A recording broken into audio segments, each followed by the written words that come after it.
Hi hello నమస్తే friends, welcome to మోజీ properties. ఈరోజు మీ ముందుకు డూప్లెక్స్ హౌస్ తీసుకురావడం జరిగింది. ఇది 65 గజాలలో 30 ఫీట్ల రోడ్డుతోని నార్త్ ఫేసింగ్లో ఈ ఇల్లు కన్స్ట్రక్షన్ అవుతుంది. డూప్లెక్స్ హౌస్ 23x27 సైజెస్తోని, మంచి సైజెస్తోని మనకు డూప్లెక్స్ హౌస్ కన్స్ట్రక్షన్ అవుతుంది. చెనగచెర్ల విలేజ్లో ఉన్న అరవింద్ ఎన్క్లేవ్లో ఇది మనకు డూప్లెక్స్ హౌస్.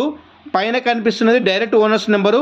కాల్ చేసి ఫుల్ డీటెయిల్స్ తెలుసుకోవచ్చు. మధ్యన బ్రోకరేజ్ కమిషన్ ఏ విధమైనది లేదు. మనకు గ్రౌండ్ ఫ్లోర్లో ఒక హాలు, కిచెను, పూజ రూము, ఒక బాత్రూమ్ ఇవ్వడం జరిగింది. ఫస్ట్ ఫ్లోర్లో 2 బెడ్రూమ్స్ ఇవ్వడం జరిగింది. మంచి ప్రైమ్ లొకేషన్లో ఇల్లు కన్స్ట్రక్షన్ అవుతున్నది. ఫ్రెండ్స్, ఇలాంటి మరిన్ని వీడియోల కోసం మా ఛానల్ని సబ్స్క్రైబ్ చేసుకోగలరు. దీని యొక్క ధర వచ్చేసి జస్ట్ 55 lakhs మాత్రమే. ఇది ఫైనల్ ప్రైస్ కాదు, నెగోషియబుల్. ఫ్రెండ్స్, పైన కనిపిస్తున్న డైరెక్ట్ ఓనర్ నెంబరు. కాల్ చేసి ఫుల్ డీటెయిల్స్ తెలుసుకోవచ్చు. Thank you friends. Hi hello